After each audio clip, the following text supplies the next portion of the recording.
Voy a entrar al mensaje, pero le pido una vez más, por favor, haga like, me gusta, comparta la transmisión con otros, que otros también escuchen, que otros también se unan. Un día se lo van a agradecer. Ya hay personas que, aunque no nos lo digan, han sido sanadas, han sido liberadas de temores, de ansiedad, de pánico, porque el Señor nos lo ha dicho y por eso hemos orado y remarcado en un principio esas cosas. Y si alguna de ustedes se anima y poner una nota para que no vean que estamos simplemente hablando, que el Señor le ha bendecido, que el Señor le ha sanado, que el Señor ha quitado los temores, que ha traído el gozo y la alegría a su corazón, que usted anhelaba, aún a pesar de que algún problema o problemas puedan seguir persistiendo.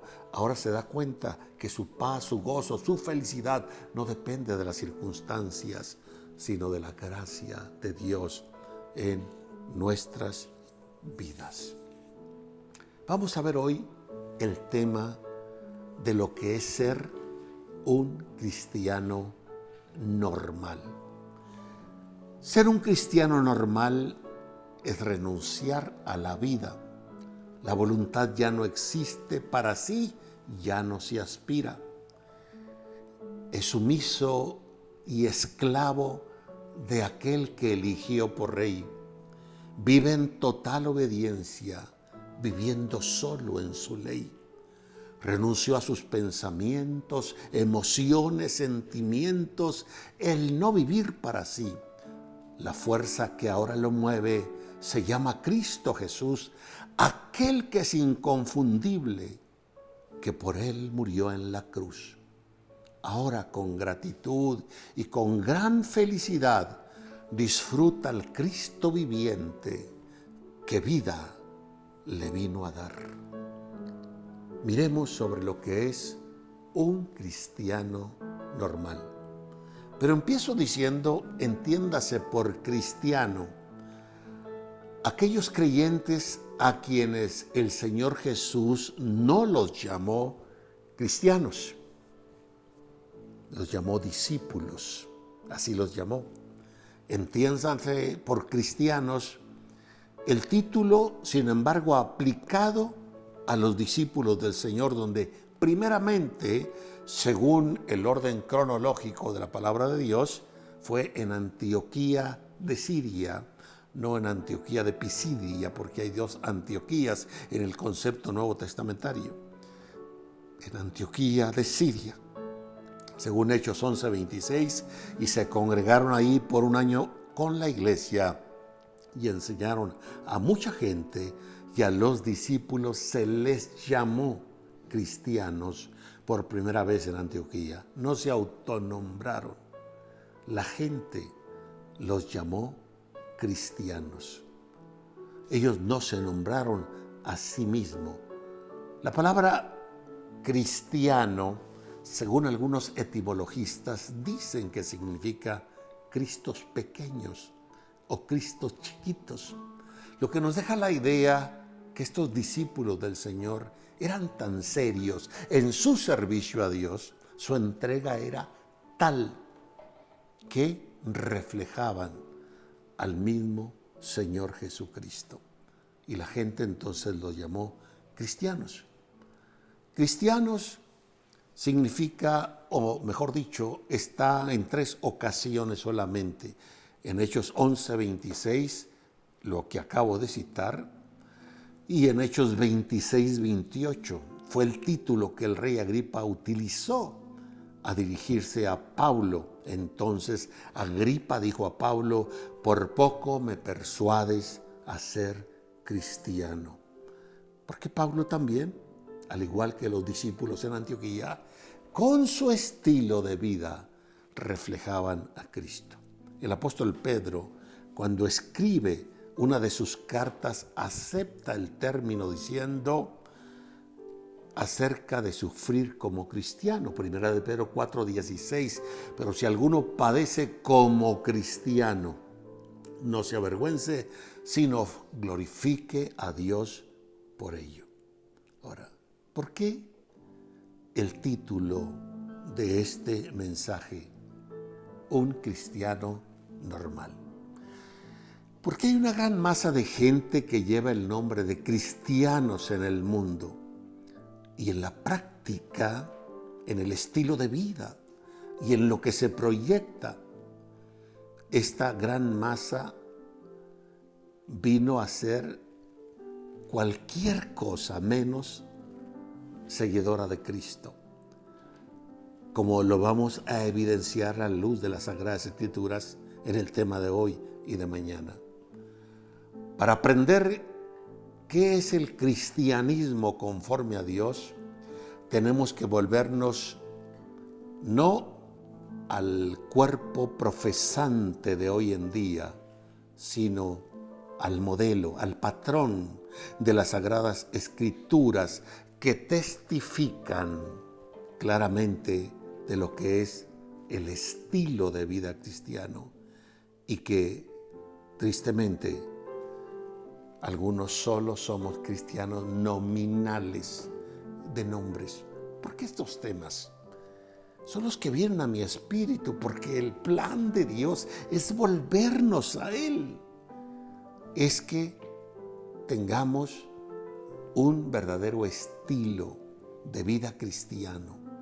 El mundo está harto de religiosidad, está harto de palabreríos. El mundo quiere ver gente que genuinamente refleje al Señor Jesucristo. Ahora, las Sagradas Escrituras llaman distintamente a los cristianos o a los creyentes salvos.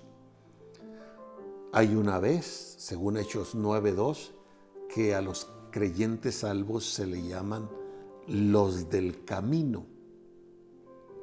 3 veces se les llama cristianos a los creyentes salvos.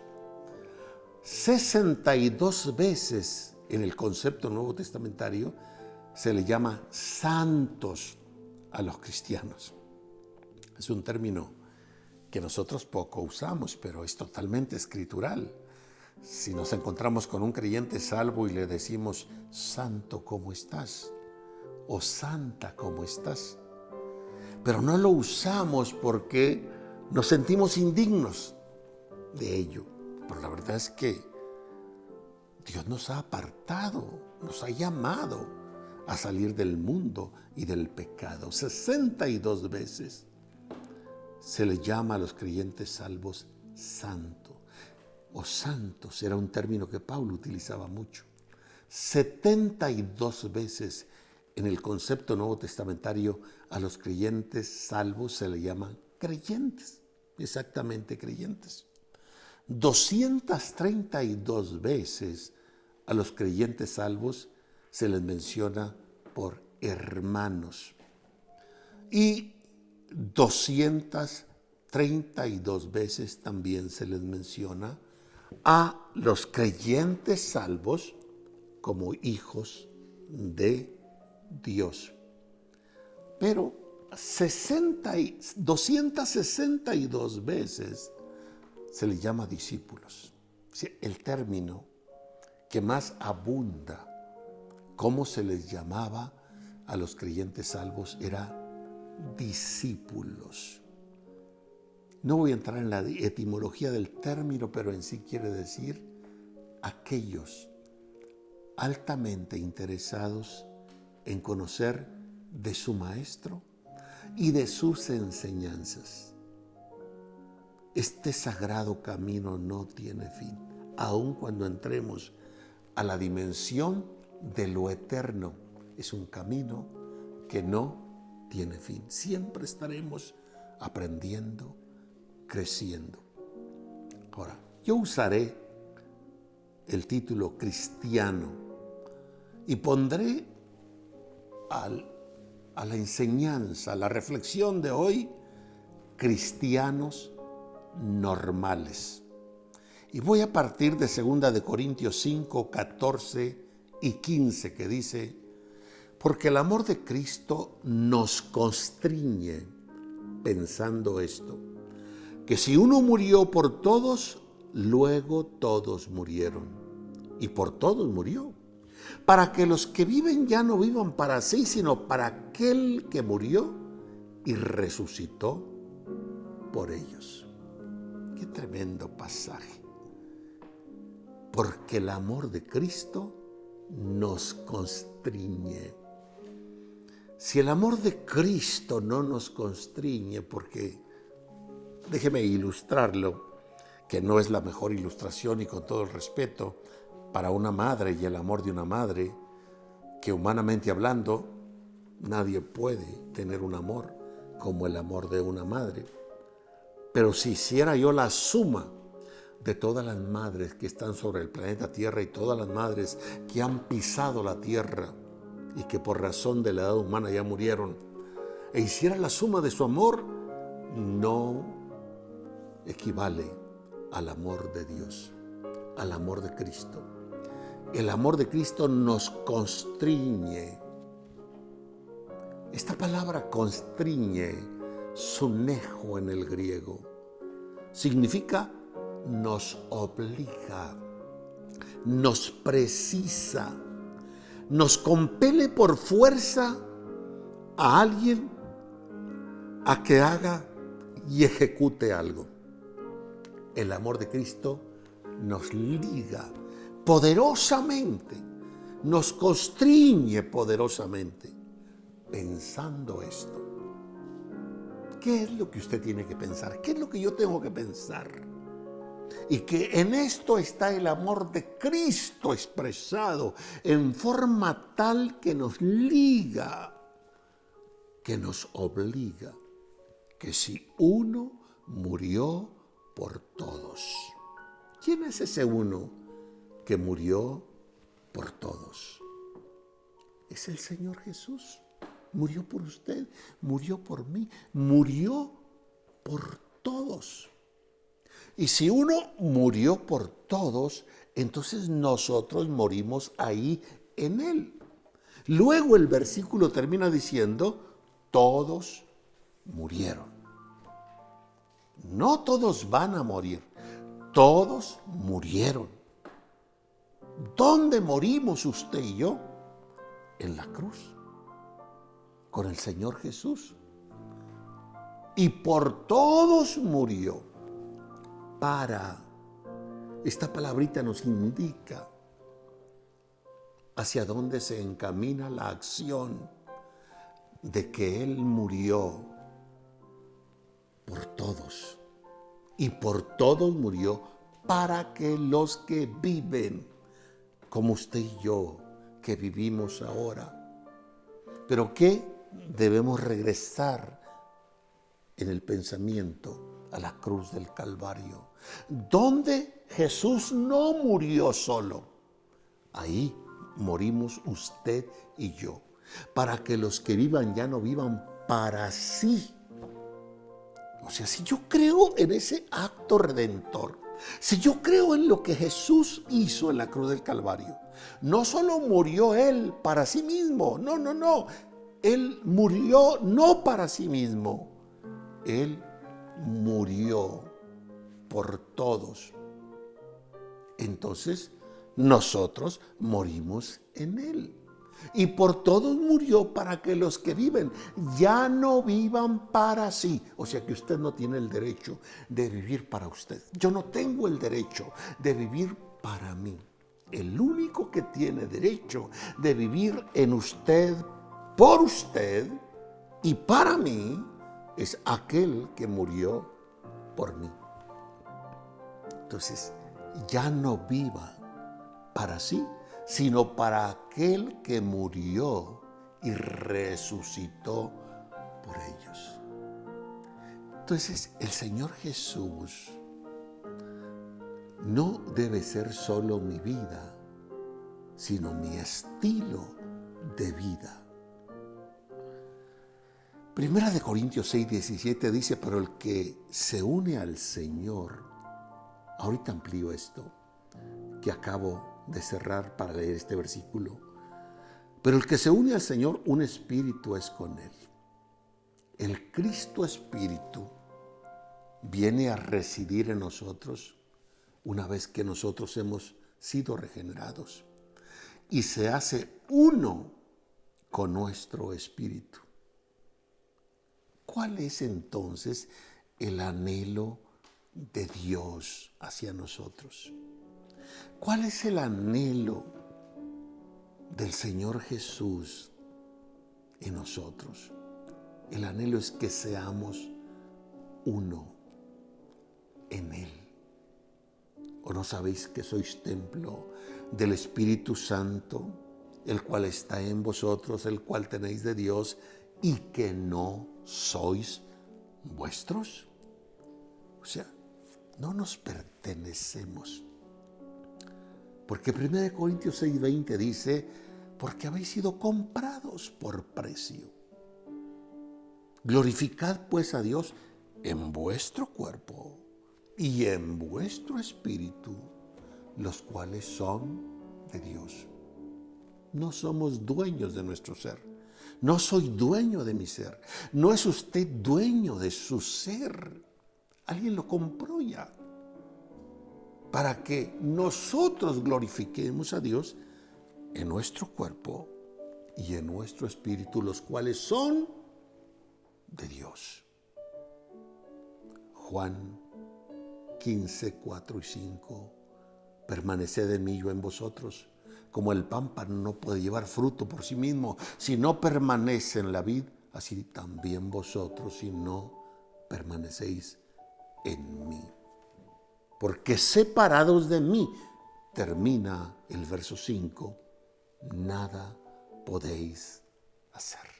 El disfrute de la vida divina, el disfrute de ese Cristo resucitado, vivificante, está en hacernos uno con Él. Por eso la oración de la unidad corporativa, de la fusión con Cristo de Juan 17, ahí está, que nosotros seamos uno.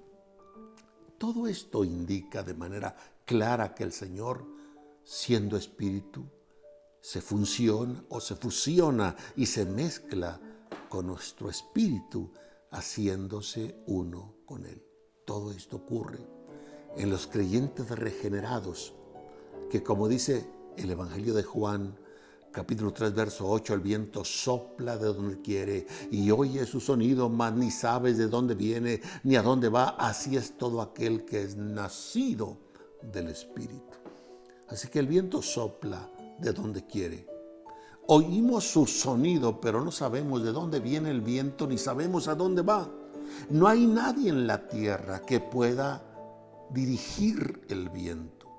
El viento actúa con independencia completa.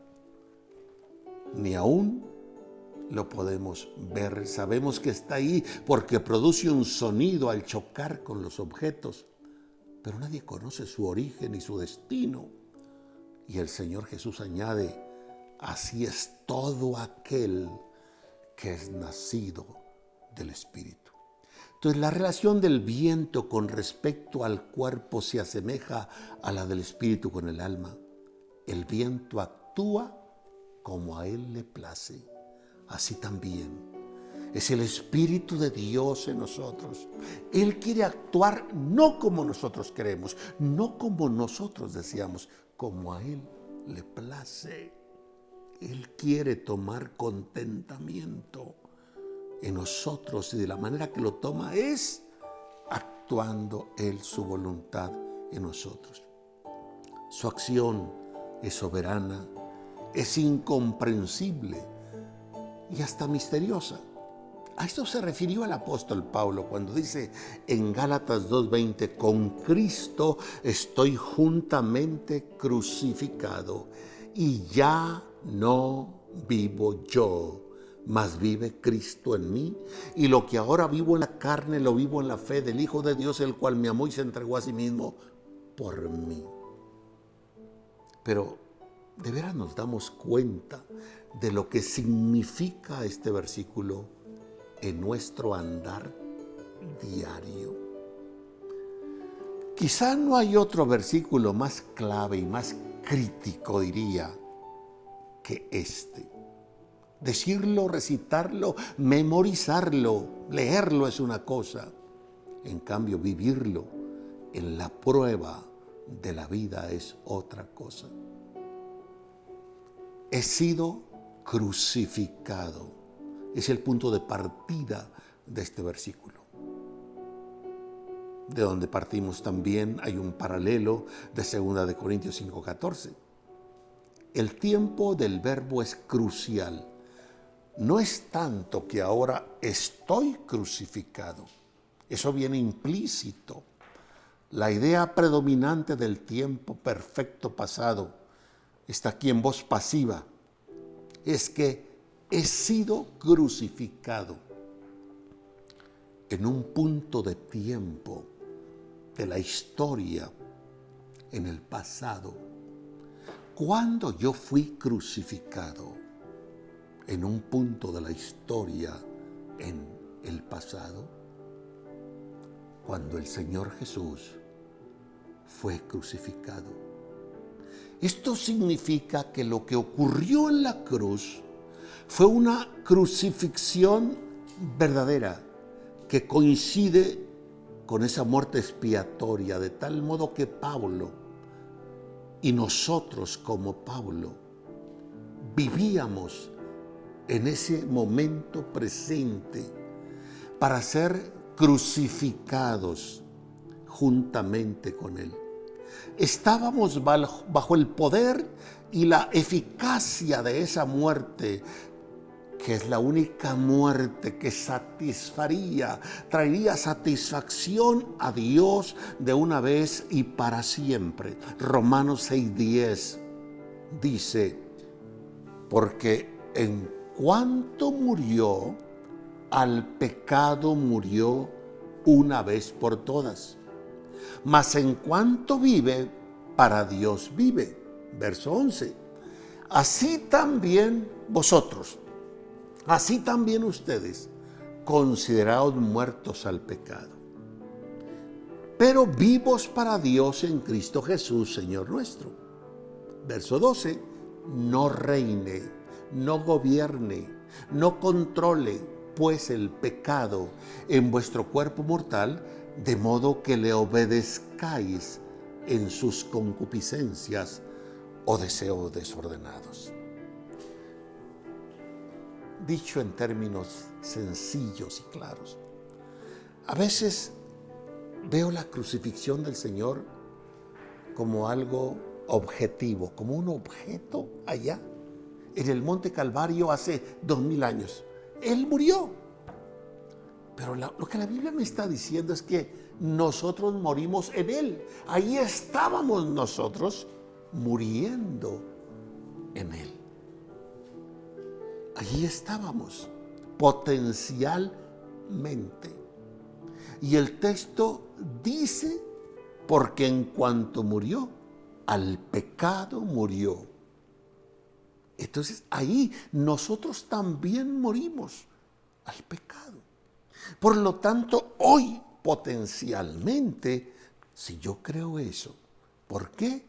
Porque si creo que Él murió por mí, que fue mi sustituto en la muerte, yo ya no tengo derecho a vivir para sí. Él debe ser mi sustituto en la vida. Y si Cristo vive ahora en mí, como dice Pablo, yo estoy crucificado, ahí fui crucificado con Cristo hace 2000 años. Entonces, ahora Él vive en mí, por lo tanto, no reine. Es un mandamiento prohibitivo, no reine. Y si es un mandamiento prohibitivo, es que eso es posible. Y que todo ese montón de excusas que ponemos los cristianos, Dios sabe que soy carne, es que el diablo es tremendo. Y ahí estamos coqueteando con el pecado. Cuando el texto dice, no reine, pues el pecado en vuestro cuerpo mortal. para que le obedezcáis en sus deseos desordenados. Entonces, cuando Cristo murió al pecado, yo morí también al pecado. Morí con respecto a ese poder dominante que tiene el pecado, a ese control que el pecado quiere ejercer en mí. Pero ya morí en esto. Esta es la misma construcción verbal en estos dos versículos. En Romanos 6:2, morí al pecado, y en Romanos 6:10, a Él le tocó morir al pecado como nuestro sustituto. Esta verdad es la misma que aparece en Romanos 6:6 cuando dice, conociendo esto, que nuestro viejo hombre fue crucificado. Es un aoristo pasado, hablando gramaticalmente en voz pasiva, juntamente con él, para que el cuerpo del pecado sea destruido, sea rendido, sea nulificado, sea cancelado, quede en estado inoperante, a fin de que usted y yo no sirvamos más al pecado. Note el potencial que está declarado aquí en las Sagradas Escrituras.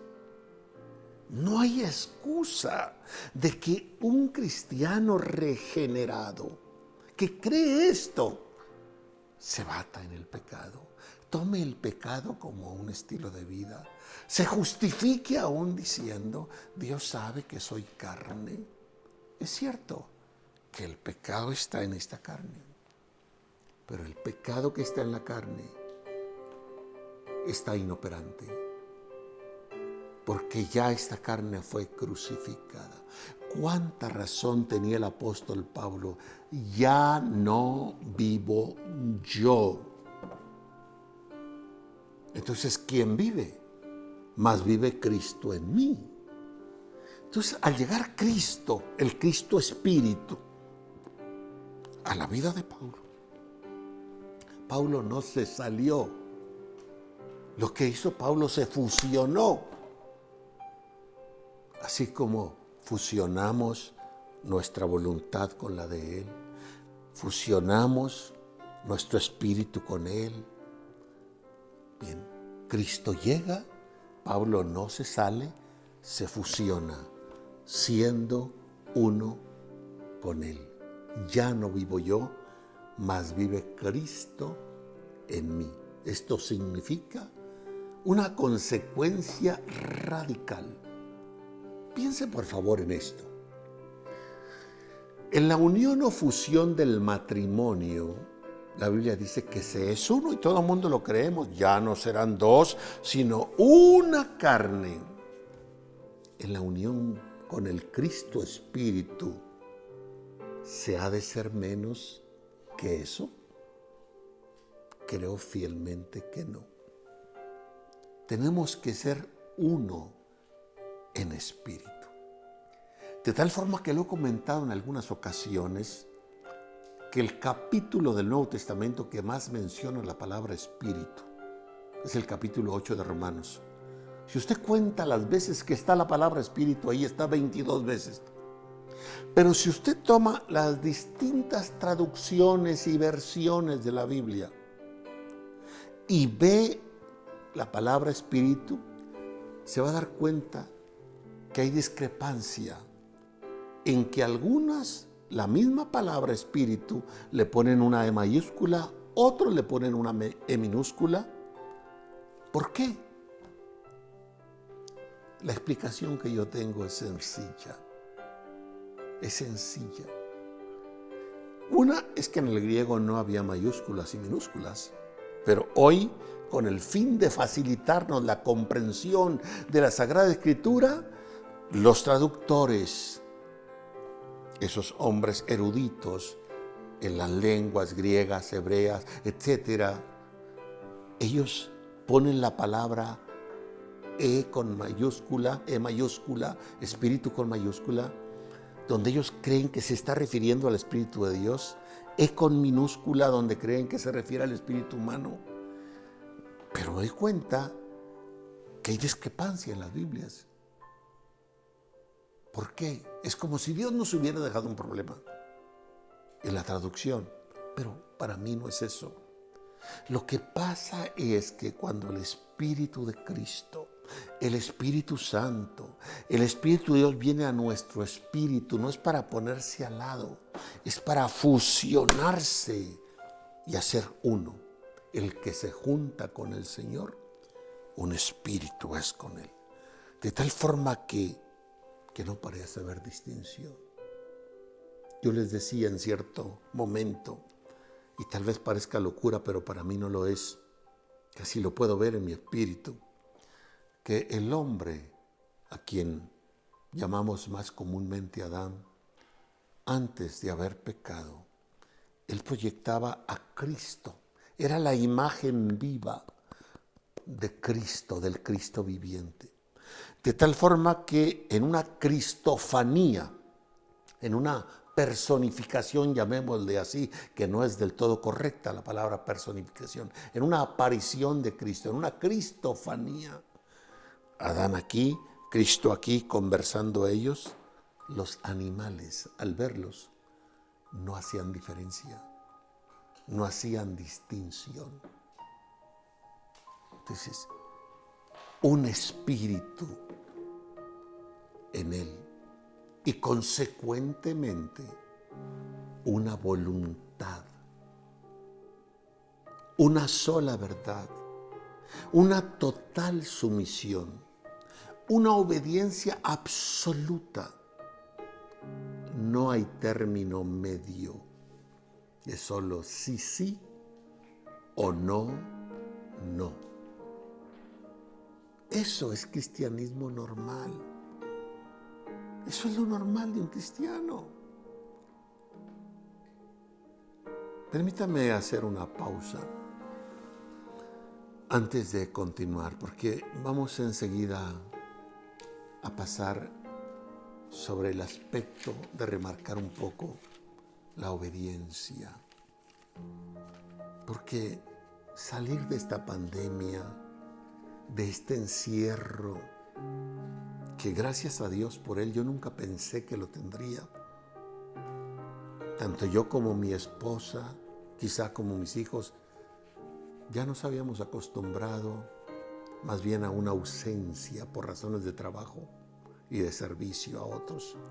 Y hoy le agradezco a Dios. Yo confieso que estoy feliz en casa. Estoy feliz. Pero la mayoría no lo está. La mayoría no lo está. Ahora, ¿a qué salir? ¿A qué ir nuevamente a la vida, a la cotidianez diaria para lo mismo? Vamos a continuar. Saludos y bendiciones para Magda Montoya de Dallas, familia Castro de Seattle, Pastor María Aguilera de Colorado, familia López del Paso, familia Contreras de Phoenix, Saúl Arias de Chetumal, Oscar Hernández de Norte Carolina, Elizabeth León de Salt Lake, familia Ledesma del Paso, Rocío y Dora Lugo de las Cruces, familia Ticante de Norte Carolina, Pastor Isriel Vargas de Zacatecas, Marta Garibay de Dallas, Luis y Yasmín Fraire del Paso, Irma Arias de Fort Worth, Isabel y Ángel Grajeda del Paso, familia Fernando Noriega de Zacatecas, Noemí Núñez de Tamaulipas, familia Domínguez del Paso, Moisés Sánchez de Ensenada, Rubén y Margie Camilo del Paso, Carrillo del Paso, Manuel y Zulema Bencomo del Paso, Betty Hernández de Aguascalientes, familia Tobar de Arkansas, pastores Edna y Carmen Ábalos de Grand Shore, familia Soto del Paso, Gaby Salazar de Aguascalientes, familia Castillo del Paso, Paloma Guzmán de Juárez, Jonathan Acosta de Tecach, Emi Calderón de Lerdo, Durango, Tony y Marcy Suárez de San Diego, Teresa Hernández de Salinas, California, Ezequiel Gutiérrez del Paso, familia Ramírez de Dallas, Lisbeth Barbosa de Houston, familia Bustamante de Socorro, Texas, Iván Rojas del Paso, Pastora Bernabé Delgado de Seattle, Emanuel Chávez del Higo, Veracruz, Pastor José Luis Vega de Ébano, San Luis Potosí, familia Gómez del Paso, Joel Mendoza de Ciaro, Jesús Ibáñez de Los Ángeles, Dorca Costa de Tecash, Tavi López de Ciaro, Pastor Daniel Maínez de Lerdo Durango, Pastora Vanessa Herrera de Juárez, familia Durán del Paso, Pastor Antonio Ramírez de Houston, y la oración por sanidad por Laura Hernández, Lorenzo Castillo, familia Álvarez Morales. Les bendecimos y oramos, Padre. Declaramos en fe sanidad, liberación para el cautivo, sanidad para el enfermo. Milagros ocurran, Señor, ahora. Provisión en la necesidad. Y a ti damos, oh Dios, toda la honra y toda la gloria.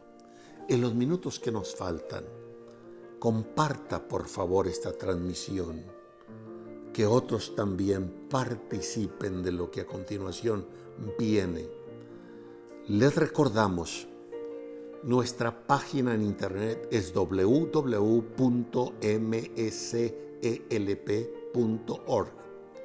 Ahí puede tomar una mayor identidad de este ministerio que el Señor nos ha encomendado. Allí puede diezmar y ofrendar. Allí existen los mecanismos para eso. Mañana, domingo, si Dios quiere, vivimos, transmitiré desde aquí, desde casa, de 9 a 10 de la mañana.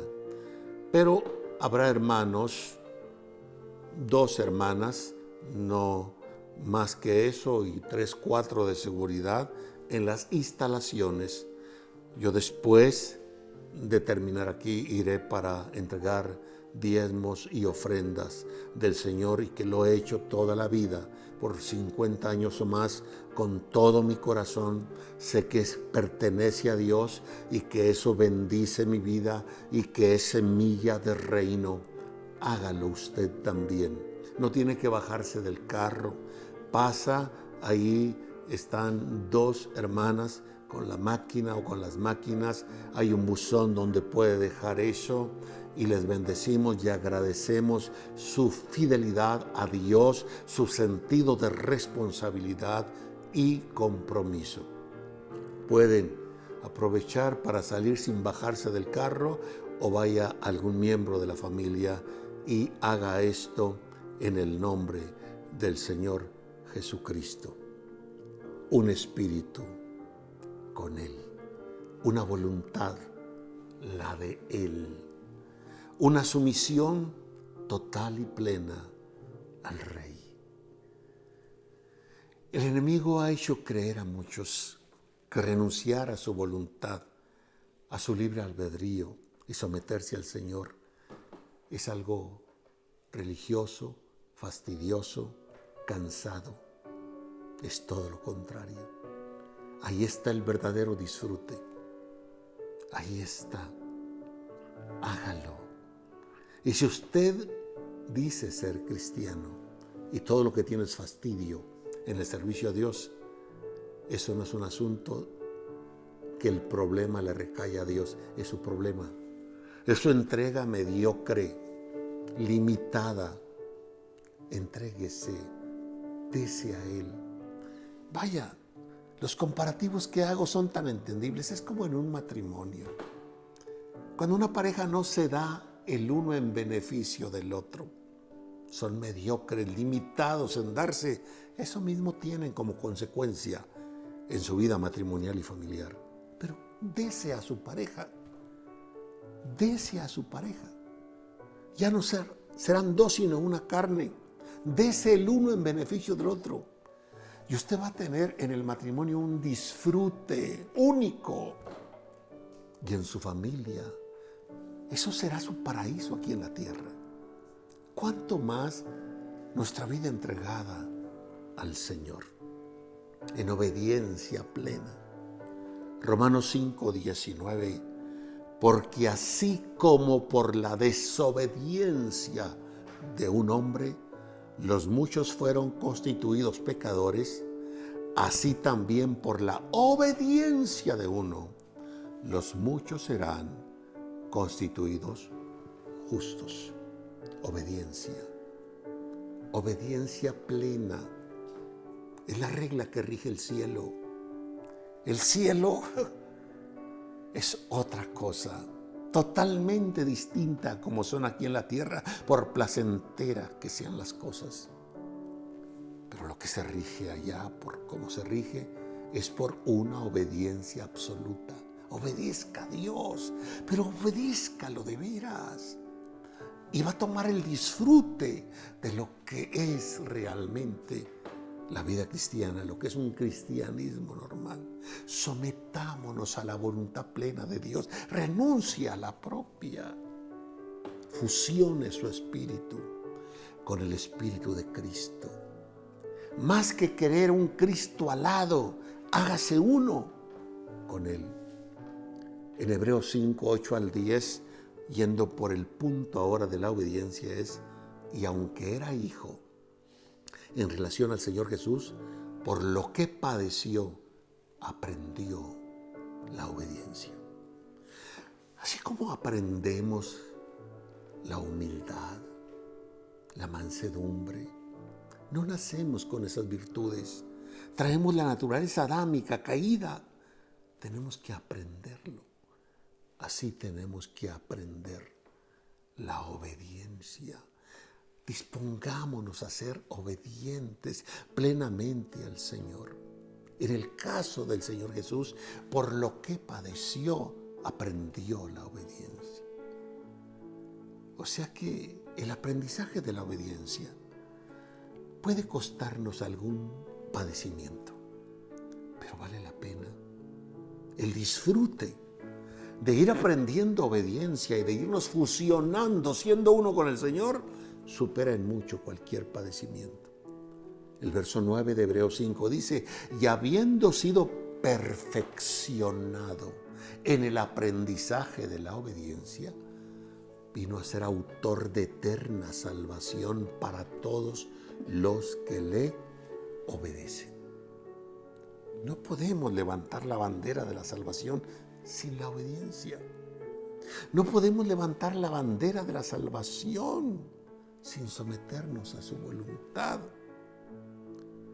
No podemos levantar la bandera de la seguridad y de la salud de Dios sin reenfocar nuestra vida a Él. Y fue declarado por Dios sumo sacerdote según el orden de Melquisedec. En la Nueva Traducción Viviente, cuando leemos Filipenses 2:6, dice, aunque era Dios, hablándose del Señor Jesús en ese velo de carne, aunque era Dios, no consideró que el ser igual a Dios fuera algo a lo que se debía de aferrar, a lo cual aferrarse. Filipenses 2:6 al 8 dice, el cual siendo en forma de Dios, no estimó el ser igual a Dios como cosa que aferrarse, sino que se despojó a sí mismo tomando forma de siervo hecho semejante a los hombres, y estando en la condición de hombre se humilló a sí mismo, haciéndose obediente hasta la muerte y muerte de cruz. Una obediencia de siempre, una obediencia de todos los días, una obediencia hasta la muerte. ¿A dónde condujo esta obediencia? A ser exaltado hasta lo sumo. Así hemos de ser llevados. Y aunque era hijo, aprendió la obediencia. ¿Por qué no disponernos a aprender la humildad, aprender la mansedumbre, aprender la obediencia? ¿Por qué no ser sumisos a la voluntad del Señor? ¿Por qué no reenfocar nuestra vida al Señor? Cuando hay una palabra que se suelte de parte de Dios, tenemos que entender algo. Al mismo tiempo hay demonios que están asignados para hacer que esa palabra no se cumpla en nosotros. Es una de las batallas para la vida cristiana. Quizá no sea difícil de entender, porque todos quisiéramos que fuera fácil la vida cristiana normal. Pero en ese proceso de resistencia, algo bueno va a pasar, porque vamos aprendiendo la humildad, la mansedumbre, la obediencia, en ese reenfoque que tenemos. Y en esos procesos de aprendizaje también nos vamos haciendo fuertes. En ese proceso de aprendizaje también vamos valorando las cosas. Pensemos, por ejemplo, en lo ocurrido con Adán. ¿Qué le costó a Adán poseer lo que poseyó en su momento? Nada. ¿Qué le costó al rey Saúl ser rey? Nada. Y como no les costó nada, simplemente no valoraron y consecuentemente no honraron lo que ellos tenían, porque en ningún momento sufrieron por poseer lo que poseían, por poseer su herencia. Por eso los hombres y mujeres de Dios que entran a los procesos del aprendizaje, de la humildad, de la humillación, de la obediencia, del reenfoque, de la permanencia con Dios. En la medida que van creciendo, logrando, alcanzando, madurando, van valorando las cosas. El Señor Jesús, el varón de dolores, el experimentado en quebrantos, el heredero y dueño de todo, tuvo que trabajar y sufrir. Y con ello él mismo aprendió y se hizo obediente hasta la muerte y muerte de cruz. Romanos 5:19, repito, porque así como por la desobediencia de un hombre los muchos fueron constituidos pecadores, así también por la obediencia de uno los muchos serán constituidos justos. Pero ahora, mire el rebote. Por la obediencia del Señor Jesús, nosotros fuimos bendecidos. Por la obediencia suya, otros también van a ser bendecidos. Nosotros somos producto de las heridas del Señor Jesús. Otros serán producto de sus propias heridas para aprender. No nos detengamos, por favor. Él, siendo Dios, no consideró el ser igual a Dios como algo a que aferrarse. Siendo en forma de Dios, Él se humilló hasta la muerte. Ahora, yo quiero decirle, antes de cerrar, que en el cielo, por encima de todo, está la obediencia a Dios. La obediencia a Dios es la principal regla que rige el cielo. Por eso está el reino de Dios allí a plenitud. Cuando en esta tierra nosotros aprendamos a obedecer a Dios y no esperemos que otro lo haga, empecemos con nosotros mismos y reflejemos de esa manera al Señor. Cuando menos pensemos, el reino de Dios se verá. Y sobre la tierra misma, aquí, lo que más Dios valora.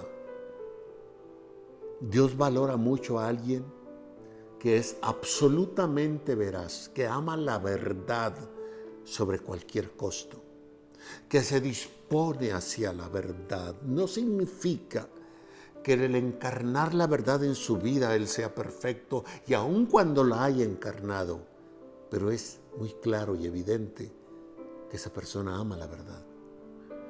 Dios valora a alguien que sea totalmente honesto. Estoy hablando de cualidades de lo que es un cristianismo normal.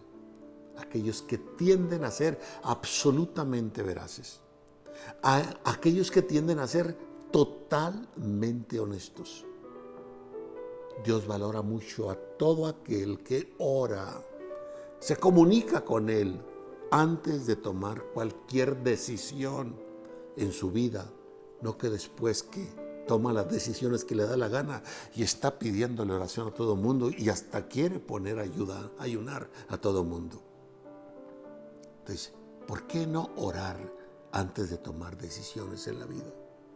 Dios valora mucho a todo aquel que al tomar decisiones en la vida se asegura que la decisión que va a tomar es lo que Dios quiere que haga. No son sus lascivias, sus caprichos, sus antojos, sus deseos. De eso está harto el mundo. Es un cristianismo de chamacadas. Dios valora mucho a todo aquel que le busca en todas las cosas y que es obediente. Y aunque era hijo, por lo que padeció, aprendió la obediencia. La genuina bendición es el resultado de haber abrazado la obediencia, de haber sido direccionados correctamente. Y la perfecta obediencia nos conduce a alcanzar la plena herencia. Ahora, esa realidad de un cristianismo normal no es la religiosidad, no es el legalismo con el que a veces sencillamente nos conducimos.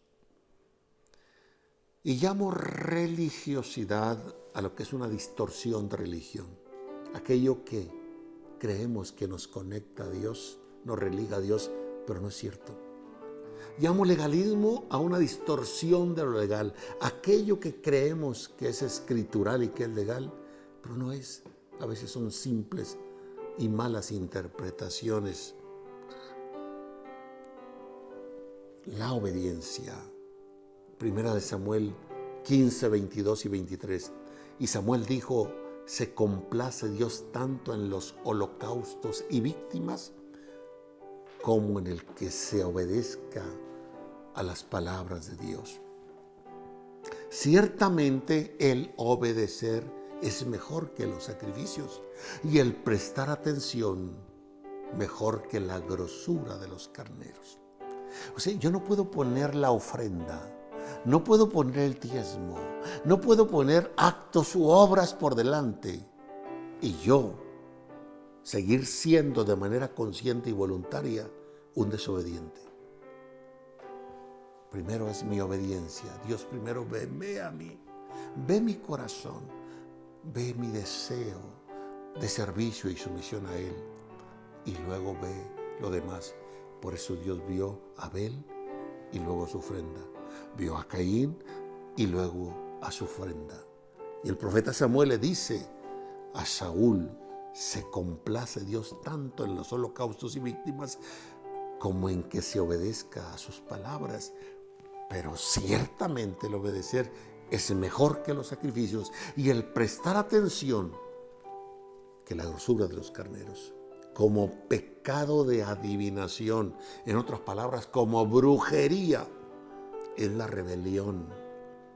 Es la gente rebelde, es la gente que no reconoce autoridad, es la gente que no tiene sumisión a autoridad, es la gente que quiere manejar su voluntad a su antojo, es la gente que se gloría en su libre albedrío, en el ejercicio de esa voluntad que Dios le dio, pero esperando que la maneje de manera ligada a Él.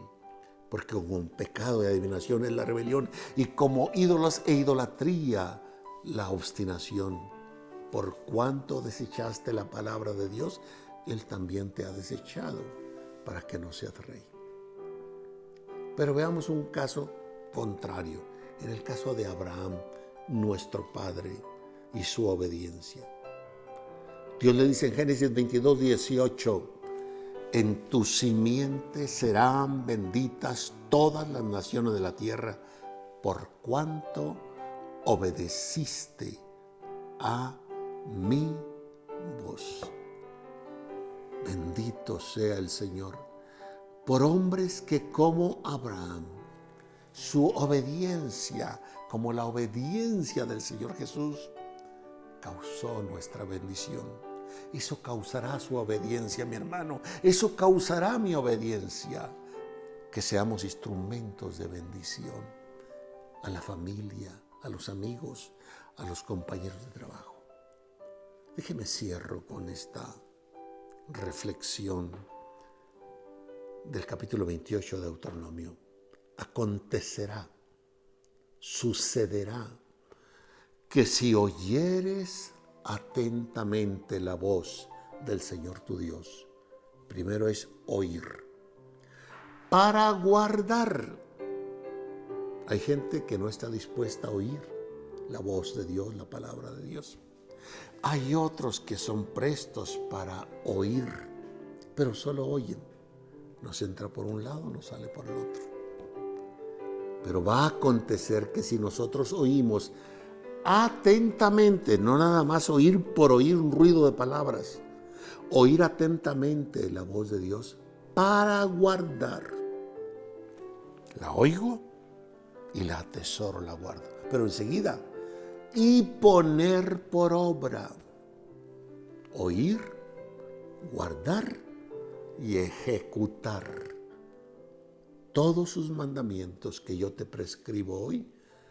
También el Señor tu Dios te va a exaltar sobre la demás gente. Él va a hacer la diferencia en este tiempo y en cualquier otro con usted, mi hermano, mi hermana. ¿Por qué? Porque usted es de los que oye, de los que guarda y de los que viven la palabra de Dios. Y por eso Dios dice, yo te voy a exaltar.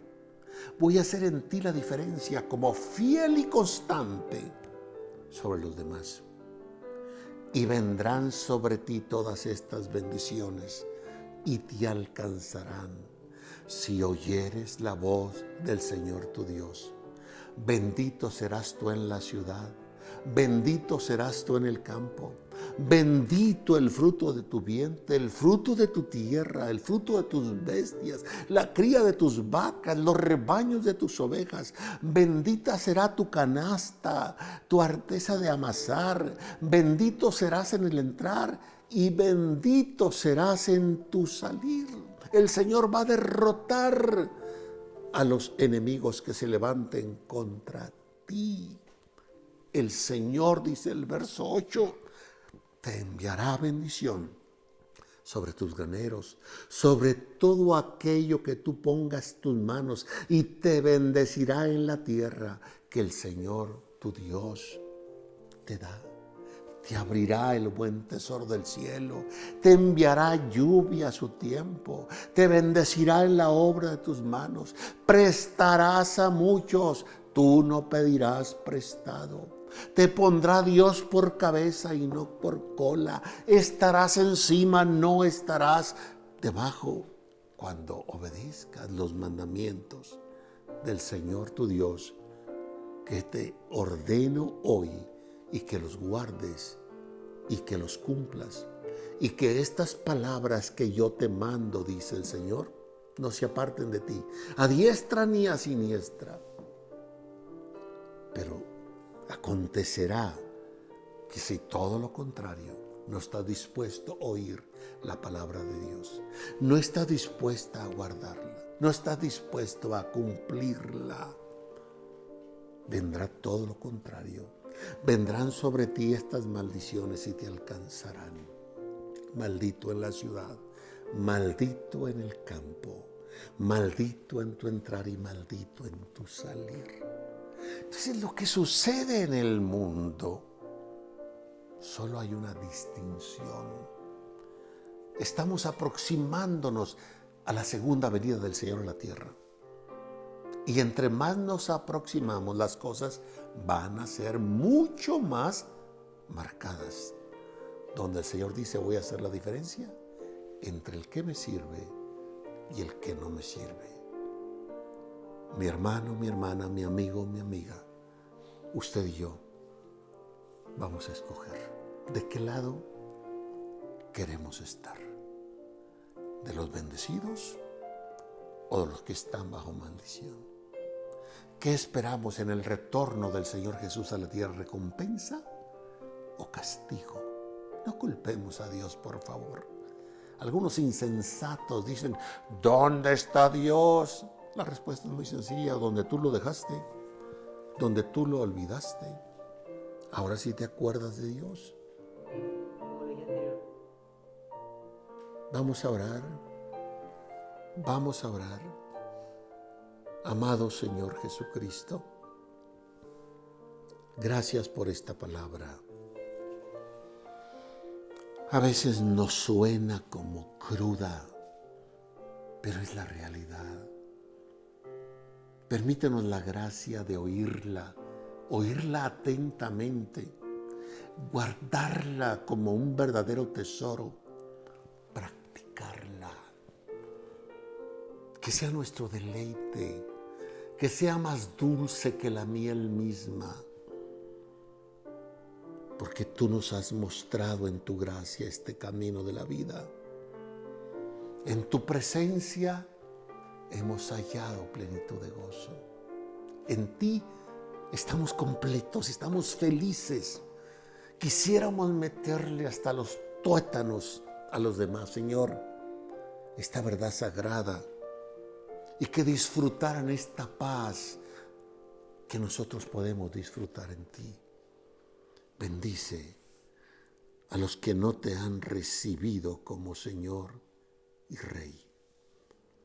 Y bendecimos, Señor, a todas las personas que con amabilidad, que con voluntad se conectan para estar en esta transmisión.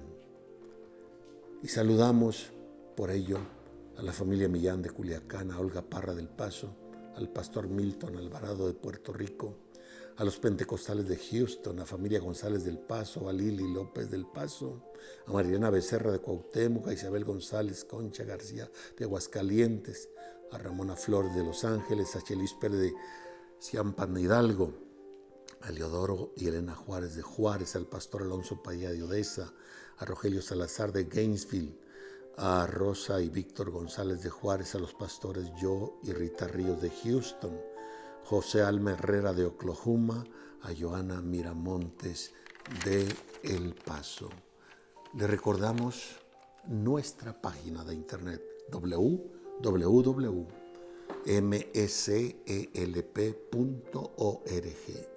Ahí también están los recursos, los medios, los mecanismos para que entreguemos nuestros diezmos, ofrendas, primicias que pertenecen al Señor y que en fe y voluntariamente lo ofrecemos. Mañana estaré transmitiendo un mensaje muy maravilloso, ya me lo anticipó el Señor, sobre algunas distinciones muy marcadas que deben estar en la familia de Dios en cada congregación. Y estaré transmitiendo de 9 a 10 de la mañana. Habrá alguien en el templo con las medidas precautorias que nos han dicho, desde las 8:30 hasta las 12 del día, para que ustedes, amados hermanos y hermanas, personas que lo hacen en fe, puedan, y sin bajarse del carro, ir y dejar diezmos y ofrendas, seguir sosteniendo las instalaciones y los gastos que se requieren. Es el Señor quien provee de esa manera. Les amamos mucho, les bendecimos diariamente, oramos por ustedes, abundamos en la paz, en el gozo del Señor, y quisiéramos inyectárselos a todos ustedes. Son muy valiosos para Dios y lo son para nosotros. Nos despedimos recitando el Salmo 91 que dice: el que habita el abrigo del Altísimo morará bajo la sombra del Omnipotente. Diré yo al Señor, esperanza mía y castillo mío, mi Dios, en ti confiaré. Él te librará del lazo del cazador y de la peste destructora. Con sus plumas te cubrirá y debajo de sus alas estarás seguro. Escudo y adarga es su verdad. No tendrás temor de espanto nocturno, ni de saeta que vuele de día, ni de pestilencia que ande en oscuridad, ni de mortandad que en medio del día destruya. Caerán a tu lado 1000 y 10,000 a tu diestra, mas a ti no llegará. Ciertamente con tus ojos mirarás y verás la recompensa de los impíos, porque tú has puesto al Señor, que es mi esperanza, al Altísimo por tu habitación. No te sobrevendrá mal, ni plaga tocará tu morada, pues que a sus ángeles mandará cerca de ti, que te guarden en todos tus caminos. En las manos te llevarán, porque tu pie no tropiece en piedra. Sobre el león y el basilisco pisarás, hollarás al cachorro del león y al dragón. Por cuanto en mí has puesto tu voluntad, yo también te libraré. Te pondré en alto por cuanto has conocido mi nombre. Me invocarás y yo te responderé, dice el Señor. Te libraré, te glorificaré, te saciaré de larga vida y te mostraré mi salud. Bendiciones, ánimo, les amamos. Les veo mañana a las 9 de la mañana. Tremendo mensaje para mañana de parte del Señor para nuestras vidas. ¿Qué debemos hacer? Cada iglesia local. Ánimo.